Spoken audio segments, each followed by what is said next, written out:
about toxicity in teams and such, right? Yeah, I'd say that's probably the main problem with NA. I couldn't tell if that was a jab at me specifically. How about your time at Team Runes? Yeah, I've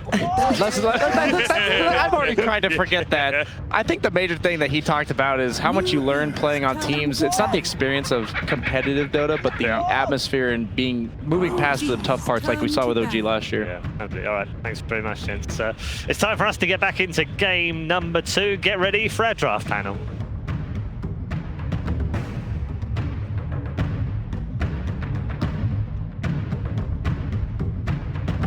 Newbees turn to ban.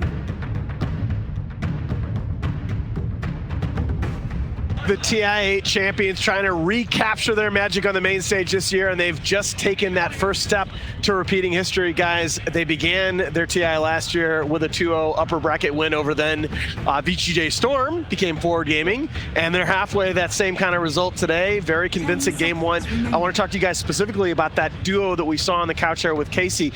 MSS and Snaking held to only 3 assists apiece in that first game. Not the kind of activity around the map that we've seen from them so far in this tournament. What can Newbee do to change their fortunes in game 2? I think the biggest one is the Wisp ban, which we've seen already. There you go. So they banned the Wisp, they still banned the Chen, and then the Invoker ban is a little surprising to me already.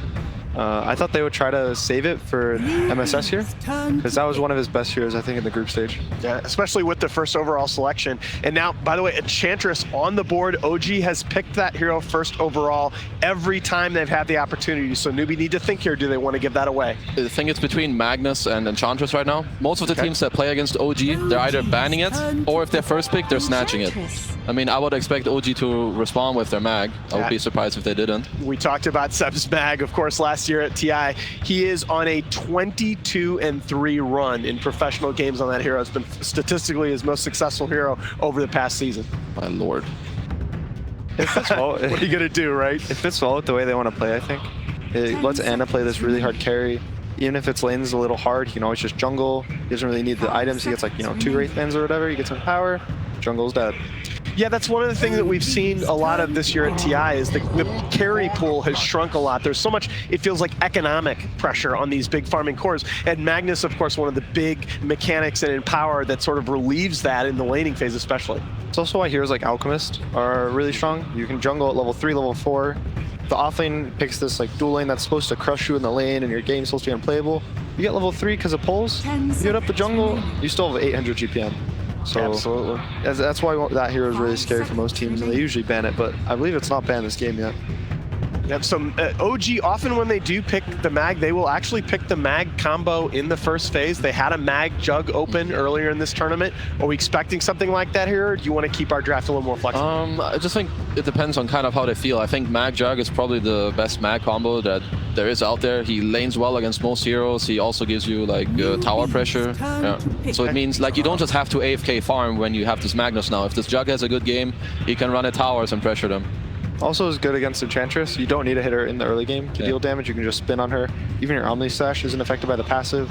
So you have kind of multiple ways to deal with her. That was going to be my concern that I was going to bring up next, because Enchantress, as we've seen in this tournament, has just looked crazy in the laning phase, like so few answers to her. But is Jug one of those few carries that can sustain the offlane pressure? Jug's laning phase, at least recently to me, has looked a little bit weaker than it has been in the past.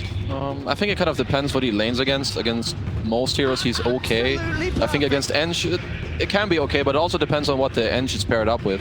I think good picks for Newbee here would be, they often like Ogre with Ench, I believe. So that will be okay. Oh, this is a hero, again, tied with Elder Titan for the most picked in this tournament, and I was shocked that it went all the way through the last phase, especially because it can be a flex pick for OG. This hero, like Soul Catcher in some of these games, especially against heroes like Alk, has looked flat out broken to me. Yeah, it's a. I guess that means it's a. They can forward or 5 on Newbee. I don't think their mid plays it like Topson would. No, absolutely not. Absolutely not. But for the Jug, they have nerfed him the past couple patches. He lost some movement speed. He lost some agility and strength. He lost some, Blade Fury damage. So that lane is a little rough for him in the early game. If he doesn't have a good kill for the Enchantress. The Enchantress, I think, has like a 35 or 40 movement speed advantage on him. So even with the boots on Jug, he can't really catch up to the Enchantress. And when you talk about scaling, of course, into the late game, Shadow Demon, I think, is low-key, like, you get that Ags going late. And even the 5 position Shadow Demon with some of the support gold mechanics is eventually going to get the Ags. That hero terrifies me in the late game. The Shadow Demon hero is super strong right now. Both like every single spell, he has wave clear. You can burst people with Soul Catcher. His ulti makes a lot of hard carries like unplayable. And then obviously he has a save as well. Like the hero just feels very strong right now.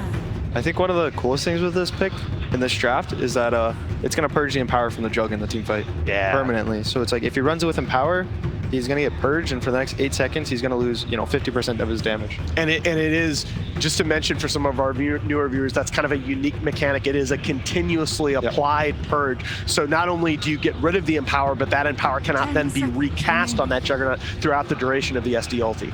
I think he also can't get phase boots, and then he can't get the drums if it's early game. So a lot of the Jugs things this game are already going to be a little bad against the Shadow Demon. Absolutely. And you guys mentioned wave clear, by the way. We talked about in our panel the Bristleback having so much free space in the last game to farm the jungle. That is predicated. A lot of the teams in this tournament, you have to have wave clear from your supports or your 3 position to be able to support those cores going and farming neutrals. This is one of the big unique picks from OG. They have run this tree at the offlane position. They've run this in the hands of Seb. I know that they like Treant against Enchantress specifically. I know that, Ench has problems taking towers for the most part. She kind of needs another hero to help with it. And Enchantress, she kind of needs to take this enemy safe lane tower kind of early on. And then her best rotation is to defend your own safe lane tower. But if you have this Treant, you have a very high chance of just delaying these tower pushes, and then suddenly this Enchantress kind of just gets locked in one place. She keeps trying to push this tower. I think it also opens their draft. If they want to put the tree in the offlane, if it's a good offlane, he can maybe sustain the lane there, and then this Magnus can go tri-lane bot with the Jug. If they get another stun, maybe. We've seen, I think, Witch Doctors with Jug, Rubik, stuff like that. Some 5, maybe even an Ogre here. A stun into Skewer into Spin is a kill on a hero usually. I think that's a really good point. When you talk about playing against heroes like Enchantress, you have to have some flexibility to dodge those lane combinations. Speaking of flex picks, this Earthshaker, not completely out of the question. It could be core, probably in the hands of MSS, given that it's Newbee with the Enchantress pumped up to the 3 position. I believe it's been played in all 4 different roles this tournament. Yes, you are correct, It's been played mostly as a 4. Yep. I know Mid One played it mid in a Secret Series, and then Miracle played it carry. And it's been an offlaner as well. Yeah, so yeah, this hero is, again, the burst damage potential, the control and long range initiation, it's been true for so many TIs now. This is a hero that seems to always come back at this point in the season. Yeah, it gives you team fight, it gives you stuns. These kind of things are really good when there's high pressure. When there's a lot of pressure on your team to kind of make a move, if you're worried about like late game or team fights, you might walk up a high ground you won't. Or you might try to push a tower you don't need to. Or you might try to end the game you don't need to. And this big like team fight ultimates, these big stunners, when you catch a hero out, it kind of slows the game down, shuts the game down, and then you can kind of turn the game. And the Chinese crowd, of course, getting in on one of our favorite pastimes from last year is Earthshaker banging the drum on the main stage. Yeah, I think that was one of my favorite moments in Vancouver, as well as Ogre, of course. Claps, yeah. Yeah. Easy clap. We haven't seen much Ogre, I believe, in the main stage, have we? Not compared to group stages, which is really odd. Again, a hero that it's been played mostly as core in this tournament, a hero that relieves that economic pressure with the multicast Midas. So one of the interesting things I think is that in the group stage at the start, a lot of people were going a lot of armor items. Right. And now people are going more towards magical and these team fight spells a little more than in the group stage. So there was more like Earthshakers and like this Ogre hero. He was really good against his physical damage. You were going Solar Crest, Basilius, Phase Boots, all these kind of things on these like heroes. And now that a lot more heroes are magic based, Ogre's kind of fallen out. It's like 8 armor, 700 HP level 1 hero isn't really great anymore. Wow, so the Grimstroke pick here is interesting because there are not that many single target spells on the side of OG. There's not necessarily that classic combo. We also didn't talk a little bit about, between this tree and the Magnus, Seb can't play both. So what do you think we're gonna do with these 2 heroes in terms of personnel? I'm guessing that Seb is going to play the Mag, and I think Jarex is going to play this Treant. Okay. I was kind of wondering what hero they were going for No-Tail here. But I think they were kind of just looking for a hero that deals magic damage, because I think they're very low on that right now. They have Jug, Mag, Treant. They're kind of just a lot of lockdown and physical damage. So I guess that was kind of their most comfortable pick. Well, and initiation range. We talk about the initiation range potential of the Earthshaker. Grimstroke's another hero that gives you magic damage from way back in the back lines. It's also a really scary tri-lane if they want to do it with a Grimstroke. If he puts Inkswell on either the Jug or Tree or Mag, there's these 3 melee heroes already for him. Any of them is going to get, like, you either punch from the tree line of a tree, you just spin on them with a Jug, you wrap around, skewer them back into you with the Mag. So I think either of those heroes can be their, you know, their fours. And what do you want against a hero, a support in the backline that's a little bit squishy? You want reach, and that's this Ember Spirit pick right here. He does have to worry a little bit about the silence coming out from the Grimstroke, but again, you can slide a fist to deal with that. So this pick, I think, is a little scary this game because of the recent changes. Tree gives you a lot of roots, and the Grimwolf gives you a lot of root. Yeah, that's true. And now you can't Slight out of roots anymore, and you cannot Fire Remnant out of roots anymore. So there's a lot more of these mechanics that you can kind of get caught by. So I think it's still a good pick. It does well against Tree Armor. It does well against a Grim if you can ever jump in the back line. Even Jug, it's hard for him to Omni. You can either disjoin it with your Sleight of Fist, or you can join it by, you know, jumping away. Even the Mag, you can kind of annoy, chain him in the back lane. He can't get blinks.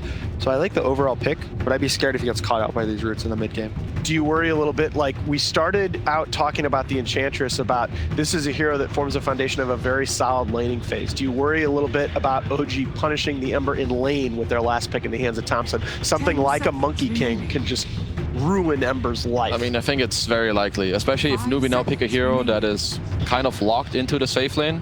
I think something that would be good for them is if they have an open pick that can perhaps interchange with the Ember, of them both going into mid lane. Maybe like a Gyro? Something like that, because I think OG will for sure punish this Ember. If they know he's gonna be middle, they will counter pick him hard. I think CCNC's gotten really good at the laning with Ember. A lot of players have practiced Ember versus Monkey matchups, and they kind of know the timings now. Like before level 3, the Jingu is actually really weak, so you can actually out-trade him with your Flame Guard. But once you hit level 3, level 4, you have to pull the wave into you. So I think they're going to be comfortable putting this Ember mid and knowing that CCNC is going to have a game. All right, as we see the final pick coming out from Newbee, this is more than likely going to be a safe lane Sven in the hands of UR. Gunnar correctly calling that Newbee are comfortable with the CCNC Ember mid. Now is OG going to go for that counter pick in the hands of Thompson? Really, not many other teams have touched Monkey King in this tournament. Other picks that we're thinking about here? Kind of looking right now. I'm not sure. I don't like Monkey that much here on this spot. Okay. All right, there is the Monkey. Again, it's about the player. All right, so guys, really quickly, final thoughts on this draft here. Can Newbee even this series up? I think they have the tools to do it, more so than the first game. I think CCNC is he's still on a playmaking hero. He was a Tiny last game, but I think this is a playmaking hero that scales. Tiny, he scales, but you need 10,000 gold to scale. You need Ags and a Daedalus to kind of go into the mid-game physical damage, late game. But Ember, you need, you know, drums, Maelstrom, BKB. All right. We've got game 2 just about to get underway, but first we got a special treat for you. Here is Casey, together with the guy that keyed OG's run at Epicenter, OG Coach Sakshka.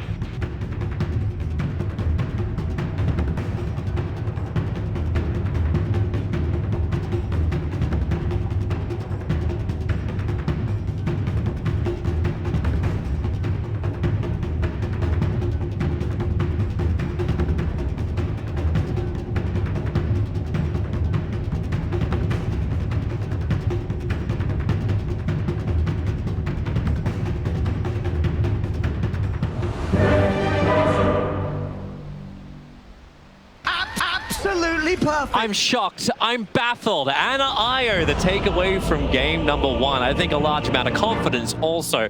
But game 2, no Anna Io. We're going to change it up, but we're coming back to another one of the staples you're talking about from OG.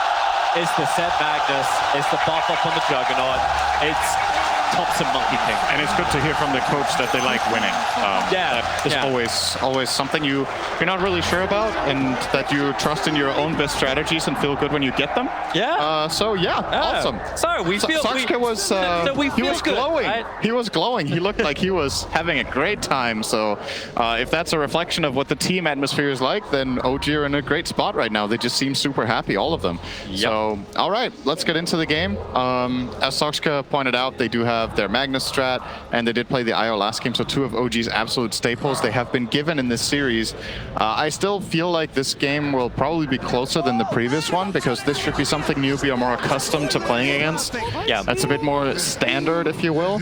And speaking of comp for Pick, they've got plenty of them themselves. They've got Snaking on his Enchantress, they've got the MSS Shaker, Ember Spirit for CCNC, Yawar Sven, and Pilot Eye Shadow Demon. This is actually like, for these players, all of the heroes that they're playing are probably with, like, one of their 3 best that they have, so they're definitely comfortable too. I'm also liking just seeing CCNC on an Ember Spirit. Like getting him into that playmaker role. There's not a huge amount of control against him, and you'll know CCNC will play it still defensively against OG, but it's that ability just to sync with the rest of his team, create that space, and if things go wrong, they can always back each other up. You've got multiple saves, be it through the SD, be it through obviously like Sven, he's got a lot of like AoE control as well as having the Warcry, but the bigger thing is MSS. Land a big Echo Slam and you actually have something to counter that initial fight that OG's looking for. And even if they don't have the perfect synergy with the Grimstroke, as opposed like for the Soulbind,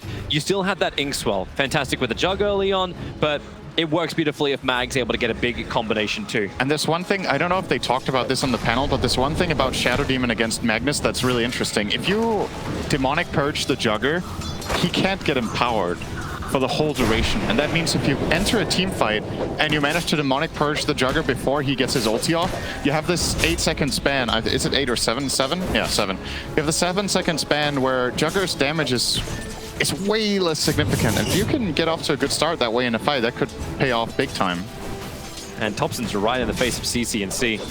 He's trying to get as many of the stacks up as possible. And this is where I almost want to keep my eyes on, just watching how CCNC is able to handle this lane and handle Thompson. While Yawar's just burning bolt after bolt on bottom lane. This lane's a little bit harder to run. Jirax and Seb together, they're very tanky, they hit very hard. But Pilot plays from range. As long as Yawar's got mana, he can always have his stun available too. And then the safe lane, Ana and Notal together, once again, this dual lane sync that OG gets so well in all their lanes. Nature attend us. The reason, by the way, that this Shaker Enchantress works so well together is that Enchantress is an extremely independent hero. Just give her a little bit of help and she can solo pretty much any dual lane in the game. So MSS gets freedom to move and doesn't have to steal too much experience from the offlaner. He can't really help kill the mid lane though. Like this isn't like you're running like a burst style hero with chain stuns. Like CCNC goes second point up in Flame Guard now. MSS gonna send in the illusions. He actually potentially could have body blocked up the courier, and now with a fissure stun, CCNC, they're bringing him low. Thompson gets a life steal up again, but they're just trying to burn him out. The fissure wall is gonna break in just a couple of seconds. Thompson, he's gonna live through this. No way, they can't let this happen. Side of fist up cooldown right now. CCNC, he claims the first one against OG. And Newbee, they needed a win like this. They needed something to go their way. One game down, and that's a good start, but it's just the start. And that was a super close call too. They almost couldn't kill him even with a full duration Flame Guard being on top. Wow, there's a lot of damage from Yawar into Jirax. Pilot dies, already got the poison stacks up. Jirax will go invis quickly. That's just Stormhammer. MSS is arriving. Jirax is fine inside the tree lines. He has stick charges available as well as, well, he's being a cannibal right now, eating tangos. They really want to have a crack at bottom. MSS, actually, can they?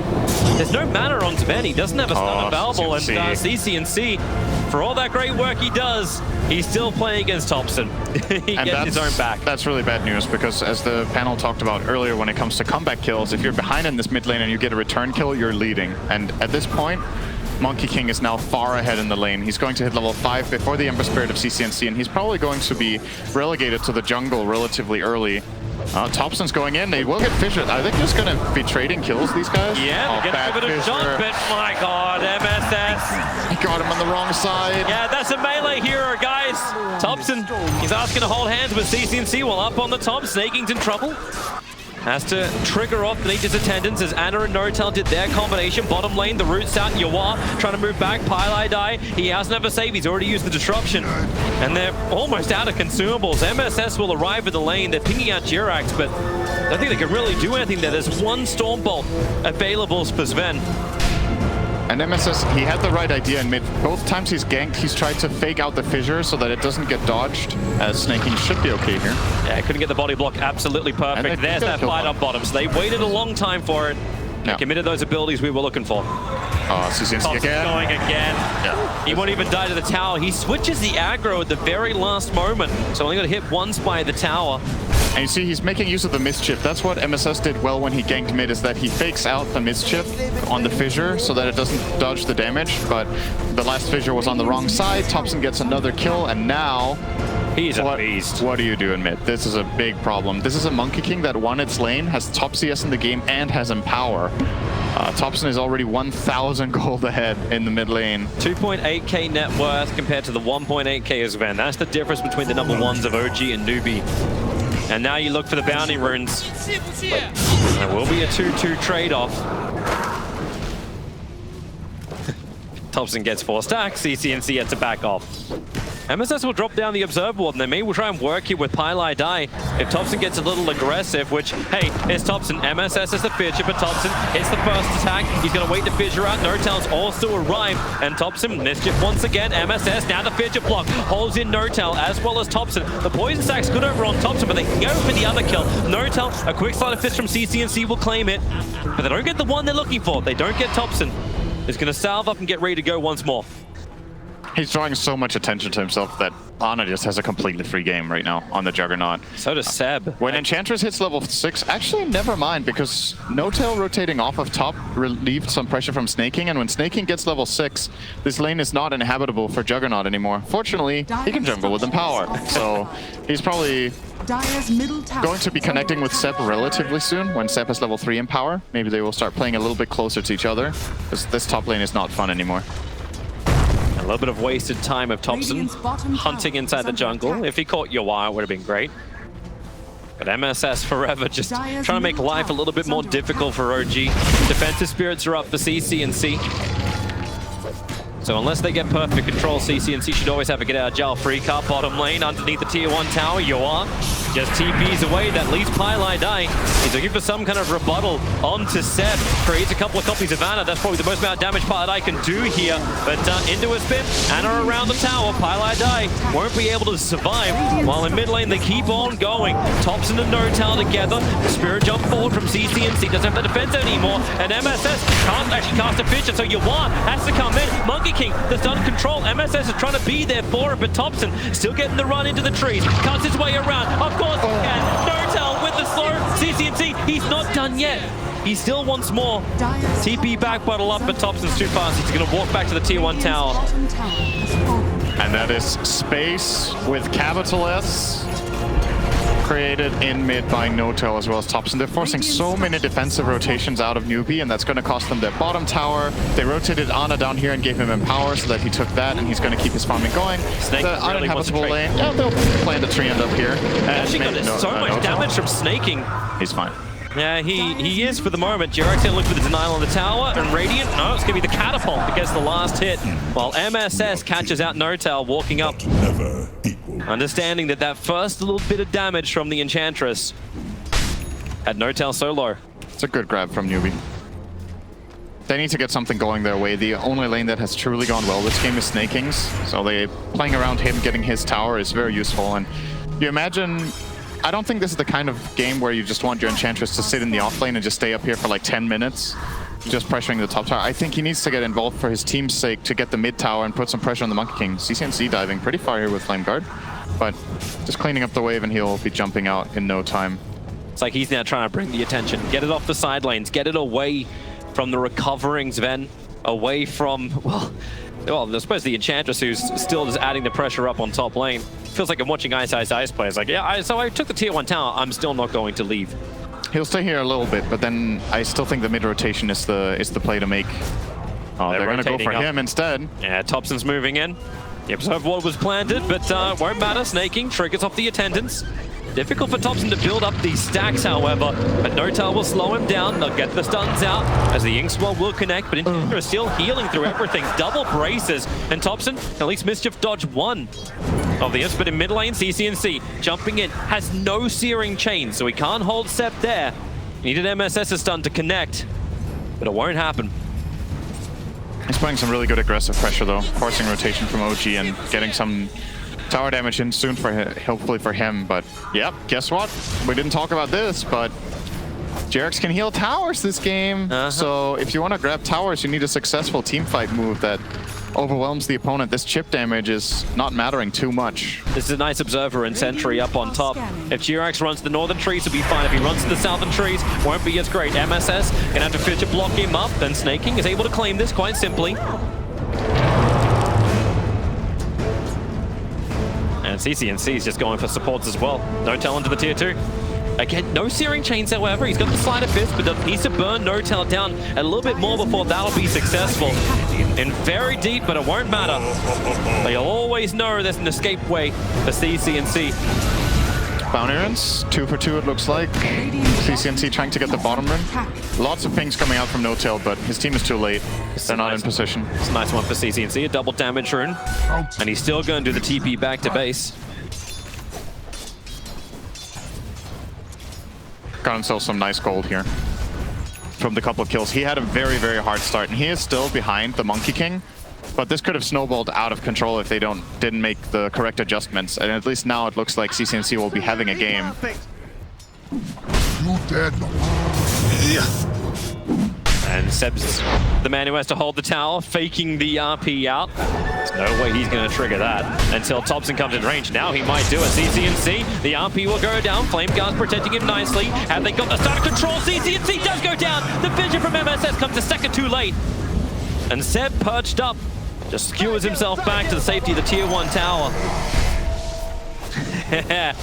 Seb, you know he's smiling himself at the booth right there. I faked you once and you thought I was going to fake you a second time. Definitely not what happened. If he had a mid lane ward, he wouldn't have died, because then he knows the Monkey King is connecting. OG were banking on the fact that Thompson was not visible running down the lane, and that was indeed the case. There was no vision for Newbee in that instance, and they didn't have any defensive supports there, and none of the two were there. Monkey King down. Snaking, got to get the hell out of there. Man, that looks beautiful. Thompson. Snaking's actually with the attendants, thinking about fighting inside the command. With a TP support arriving, no Wukong, no RP available.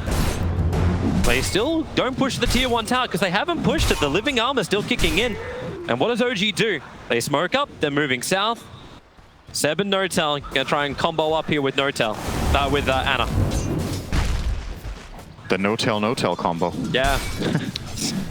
Just Meepo in real life. I'm ready for it. Yeah. I mean, Ana's been... That's Omni-Slash? That's a lot of damage, and you want dead under the tier 1 tower. Level 1 Omni, but totally isolated Sven. That should not be happening. That's a huge kill, too.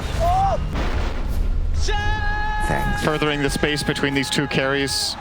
Ana got 400 gold for that kill, and Sven obviously on the sidelines for 30 seconds, not farming a single bit of gold, as Ana's clearing out an ancient stack, so he's overtaking the Sven now by 1,500. And it's just all the economy going the way of OG. Experience is cracking 3 grand. And what do you really get in return? Jerax can just keep hiding inside the trees. Unless someone's bringing in dust. And it looks like MSS will be the man to do that. But he's right underneath the Tire Observer Ward. So Jerax sees it all. And he's level 4 living armor. Level 8 on the Treant. There's been so much space created for multiple heroes, really, in OG's lineup. It's not just the Jugger that's enjoying some freedom. The Treant getting freed up and getting all this farm to working toward a Meteor Hammer, getting the 4 levels in armor to protect towers. Really, Seb? Drops the Legion loser, baits out once again, fakes the RP.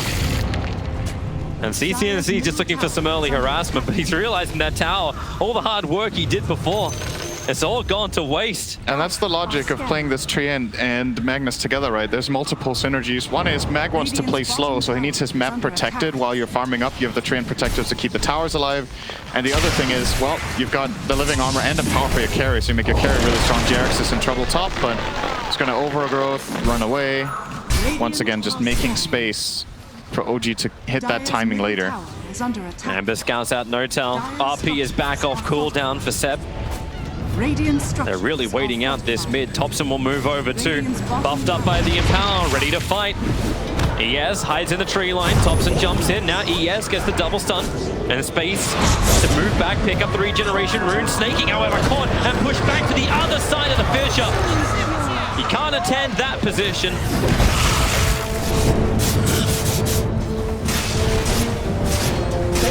Newbee's lineup can't get this tower. It's actually, I just don't think it's possible right now. Yep. The mid tower is going to be exceptionally hard to take. The Sven needs time to farm.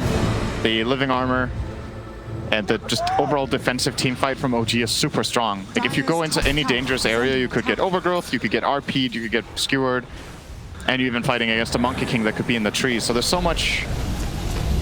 It's almost like playing against techies if heroes are missing. Like you don't know where you're safe at all in this game with both the Treant and Monkey King and this hidden mobility ready to jump you at any point. And Seb's making it so difficult to battle that bottom rune out. Well, CCNC still able to claim it, walks into Ana, realizing he's so low. There is the Omnislash with the Sleight of Fist. He's burning through it, and Ana, Spirit Jump away. Wastes the ultimate. I think he had to do to stay alive. Yep. He had to threaten CCNC away from him with a really nice slight dodge on the Phantom's Embrace. Looks like they're going to try and fight. Yeah. Now there's no Omnislash. Vision. And they know there's no RP. And CCNC wants to get in there. Like, he's got drums up and running. Paradise got purged. They're looking for a target. Thompson's probably going to be it. He pounces up into the tree lines. No tell. Well, he'll have to turn into it. Able to get the double stun off. Ember Spirit, Sleight of Fist coming off cooldown right now. No tell can't walk away. He knows it. But now if you're going to commit to this Newbie, they have to take the tower. They can't get this tower. They can't. TP's already coming in. Doubles in. Ana through the back lines where he doesn't have the Omnislash, but with the control stuns, the save from Highland Eye, it's essential. OG, the Rune, Jirax catches out 3. CCNC, there's no way out. He's got no mana. He's totally dry and dead. And OG love it. That's now the 4th death on this mid of Newbee. While theirs is sitting on 5 kills for 1 death. And the game, OG will just continue playing at the same pace. Oh, Disruption. Yeah, They've still got the rune. He did. And now Pilot Ice dead because he used Disruption. Actually, almost looked like Seb grabbed that while he was inside the Disruption. It's nice to be Ana looking for his own kill. Stun onto the Enchantress. Ana knows he's got the level 4 spin. The damage that doesn't care about physically attacking in, while Seb hiding under the Invis rune. He's just out of range of the tower, but if he RPs, he'd instantly kill off CCNC. But he's playing the max range of that tower's detection. And the other pings are coming up towards top lane. Yoa farming up quite heavily, but it's Jirax who's stalking him. The sentry wall be planted. Yoa, he knows he's in trouble. He has to TP instantly, but Thompson's already here. Yoa should not be able to escape this. Thompson up into the trees. Yoa actually cuts him down quickly. Tries to juke. He's going right instead of left, but the stun from Thompson checks right. And Yoa into the Wukong. Nope, he's going to Stormhammer it. Cancel that one, but now Seb, man, they just want to burn ultimates. Dropping the RP, bringing down Yoa. And maybe now Newbee go for the tier 1 tower. Nope, denied again.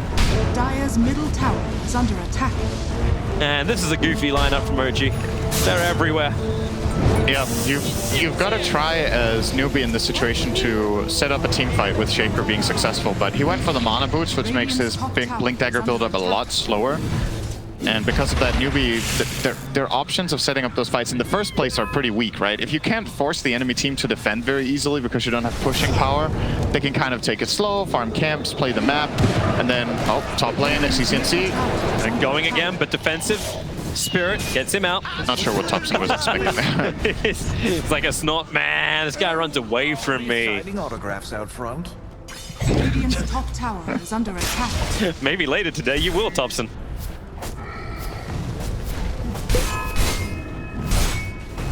But OG are completely in their element in this game. They have a huge lead. They're playing with Magnus. They're going to go late game. They have 2 melee cores that both use Empower. And one of them is... I feel like Monkey King is really good against Sven just because it's hard for Sven to navigate the arena. And even if he does and fights into the Monkey King, you have all this armor. Paradise found a target. It's going to be Seb. They're trying to slow him down with the perch. Snaking will arrive, throwing out the impetus, but man, the mech gives some extra life. Snake is going to work a little harder for this. And then in towards Ana. Keep in mind, he has the Omnislash available. Everyone not totally trapped, but they know they can't kill him because you just go into the Omnislash. So CCNC feels like he's trying to bait the Omnislash once again. But Ana doesn't care. He's got living armor. He's got 21 charges. He's He's got Diffusal Blade of his own as well, and he knows exactly where the Spirit is planted down by CCNC. So he goes Diffusal, into snaking, MSS gonna walk in, needs to land in that double stun, just goes for the Echo Slam, straight onto N0tail. They can at least bring down the support while the disruption of Ana. N0tail, he is brought down by the Impetus, and this will be a huge kill. He's being out, he's able to escape! They needed him so bad! They get nothing.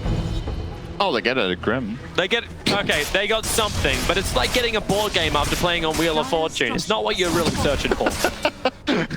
That's a pretty good analogy, actually, what just happened. Thompson jumps down, around, looking for snaking. Trying to put that Echo Save to work, but Pitcher blocks him in, but a three-man stun into the Wukong, and the RP! Everything together! Layer it like a cake! OG, they would love to get CCNC too, but he will spirit away. God, it's just too easy. Are they even trying? Yeah, they set them up for that one, to be honest. I don't think that play had any chance of being successful out of Newbee. But it's so easy for us to say, right? Because they're probably feeling a bit desperate too. They're like, if we don't make any plays, we lose, and if we make plays, we lose. So it's like we need to try something. Something has to happen, but I just don't think it's possible without the Sven. You probably have to wait for this guy's timing to get something done. RP and Wukong's down. MSS is coming over. CCNC's gonna have a look in the pit. They see the status of Roshan.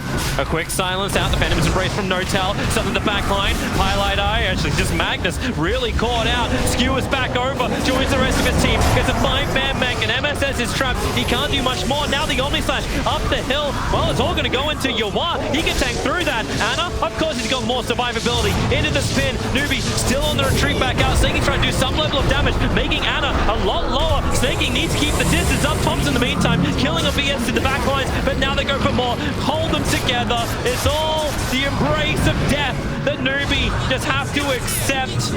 Underneath their own expired shrine, they go down. And Thompson's not done yet. He wants more.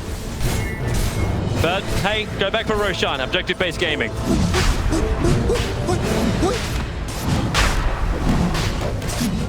OG are making it look easy. It's not as easy as it looks, but strategically I feel like they've really got control of the game, and there's so much in this game that depends on tempo. That's how every Magnus game is. It's can you get those 2 towers so that the enemy can't farm their jungle safely with Empower? Can you counter the core that is getting the Empower in the first place? And Newbee's tempo, when you look at their lineup, it comes from mid. CCNC needs to have a good game for things to happen here, and he didn't. So now they have to wait for Sven to have a good game, which he also isn't having. So it's a lot of waiting. It's a lot of hard fights to take.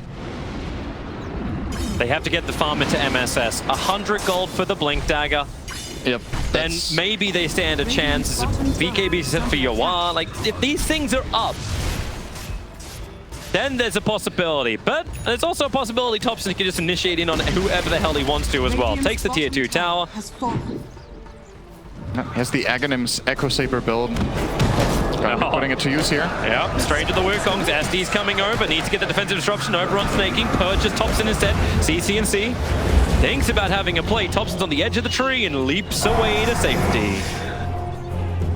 Forces rotation again. Yep. CCNC just bouncing around the lanes. OG just have complete map control. Even though Newbee have wards out, it feels like they can't use the wards to get a fight going their way. And OG, okay. Yeah. Just gonna go high ground. They don't have Aegis. You got Thompson with an Aegis Immortal, so hey, just what am I talking about? They have an Aegis. Fisher catching out on 3. MSS still waiting for the perfect blink. Yeah, there he goes. Only breaks the Aegis Immortal, but hey, it's something. You'll take it. But Jirax, he's into the back lines. They see him now over in the trees. He sees so much too. Snaking, still trying to be that front liner for the team. Watch those buybacks if it's going to be possible. The stun on Magnus actually cancelling off the RP, so he can't get it off, but there's no buybacks available for the 2 Newbee deaths. And they need Snaking to hand the bigger damage, so then Yawa and CCNC. Time to step up for the PKP. Is worn off, and it goes back to the fight with the Diffusal. They're purging on Thompson. Maybe with the damage from CCNC, they can actually get a little bit more out of this. Sleight of fist. Finally, Thompson's streak will be ended. Jirax is low as well. CCNC, we got back-to-back kills. Ana, Searing chained up, Paradise. What else have you got? Another slice. Getting rid of the creep wave. At least they're keeping their racks alive here, Newbee. But they won't get much more. A great sleight of fist dodge, just dodging the ink swell of Ana. The tier 3 tower is still taken. OG, it wasn't the perfect fight from them. You got a side of fist searing. Oh, in the trees. Not quite right, but... For a second there, I thought Ana was maybe going to stop his TP and try to turn that. CCNC was super low on mana, but you would have put it past him. They got out there. No, I wouldn't have been too surprised, but yep. Newbee, they do defend. That was honestly a really good hold by countering out the Magnus RP, not allowing it to come off this fissure. And, well, not this one, the next one. That's the Aegis. OG are going to reset. And then they decide to go in. And they're going in here without Wukong's command and without the Aegis that they just lost. And they forced an Echo out with that. And this Stormhammer, it's kind of lucky. He's actually skewing into the Stormhammer, so they get the time to react and get the fissure off. And that's the defense. You see the ability for Yawa to actually stand in the protection of the BKB, but after that it's just so hard. Ana coming up. Well, I think OG have marked his territory. Ana will be fissure blocked in. Thompson, however, he doesn't care. Yawa has to PKP. Such pressure and maneuverability. The draft battle was like, well, you know what? I don't really like the monkey here, but it doesn't matter when Thompson's playing it. You pick it for the player. And my God, has he shined on this hero. He even gave away the death in the mid lane. Then after that, it's like, no, you had something, but now you have nothing. Oh, the death ended up favoring him because he got a kill right after, right? If the moment he gets the solo kill on CCNC, the lane is a big win for him. Is that to say like intentional feed? That's not what I'm saying. Let's not go that far. That's not what it looked like. Blink echoes off the cooldown, but it's still only level 1 and... Pie's dead, I think. Yeah, that's a little bit problematic. Creates a disruption over on Jirax. Fisher tries to create some more space, and maybe they can get this kill into the tree and protect before he get the overgrowth off. Able to do so, so Jirax is down. Thompson into the Wukong's command, but very much away from the rest of Newbee as they just wait out the Soulbind. Thompson doesn't want to leave just yet. CCNC, who's his target? Ana into the Onyx Slash, but the Yule Scepter is wasting all of it. The RP will catch out CCNC, but defender destruction. Paladin got it off just in time. But the Inkswell, the Star Control, maybe with a Stormhammer. Yawa, it's time to go big or go home. He's looking for the cleave damage, but Ana, he closed the distance over on Snaking. Yawa, everyone's just Delta split. They can't catch him out. He gets rooted to the ground. And the buyback that came in from Newbee, they want to fight around the shrines, but now it's going to be Pylai Die falling. Thompson's gone after MSS for a triple kill from him, and it'll be Ana who'll claim the life in a double kill against Pylai Die. And Seb, he's also looking for his own fight. Everyone's having their own engagements. CCNC trying to bring down Seb. It won't be enough though. The Yule Scepter up. My bad indeed. Skewers to it. Great side of fit. CCNC's actually going to claim that life. But they're hunting. Diffusal Blade. Spirit defensively up and back with the side of fist searing chains. He's just trying to play the game until he's got his TP buff cooldown in 5 seconds time. Fortification will stop OG from instantly assaulting the base. And Newbee, they're playing scrappy, but they're playing still. OG's fights are so good. The way they're positioning their heroes, the way they're playing off each other, using cooldowns correctly. Even though the Thompson Wukong command isn't that good there, it creates so much space and so much time for the rest of the team to be set up for success. And they just keep weaving in and out, not stacking on top of each other. Until the Sven Stormhammer in the end, there was like no opportunity really presented for Newbee in that fight. And a nice detail from CCNC on the way out there. At least they have that going for them, which is nice, but it's a very minor consolation prize to have your mid-hero survive and get 1 kill there. This is just one of those games where you've got to kind of remain optimistic for both sides. So let's have a look at this once again. So Paladai, it all starts with him being initiated on. But they catch out Jirax at the beginning. And you feel like maybe you didn't have to expend too much. The Wukongs didn't really catch anybody, and the Soulbind waited out, yet still they have enough to keep the fight going. The Treant bought back and reconnected with the fight. He has living armor for Thompson, keeping him that extra bit safe. They get the RP, which doesn't give them the kill because of a good defensive disruption, but that defensive disruption puts Pylai in an awful position. Here we go again. Ana. MSS is wondering if there's extra help. He waited this out as long as possible. Ana can start the spin. The living arm will give some protection. Purge up as quick as they possibly can, but now the spin is going to wear off. CCNC still going to slide a fist and then just spirit away to safety because Thompson, in he comes with a jump down. Pilot Eyes instantly killed off. This is not a game when you want to be a support. With a war cry, they create a little bit of extra space.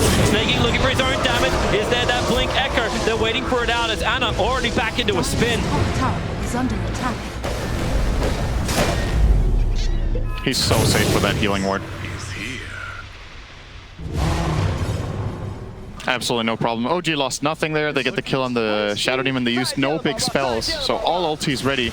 Could try to start protecting Roshan. He can spawn in 20 seconds. Just get control of that area. Looks like what Notel is drawing right now. So we're going to play up here. Keep pushing in the top lane if possible, perhaps. Maybe they're going to cut waves with Thompson. You got Roshan that could spawn in 10 seconds time, so controlling the northern side. Yep. Thompson's going to cut the wave. There is no gank that comes the opposite direction, because that really feels like Newbee's last hurrah. OG, overconfident, sit inside the pit, you just hit this amazing echo, and actually give space for Yawar to do damage during that control.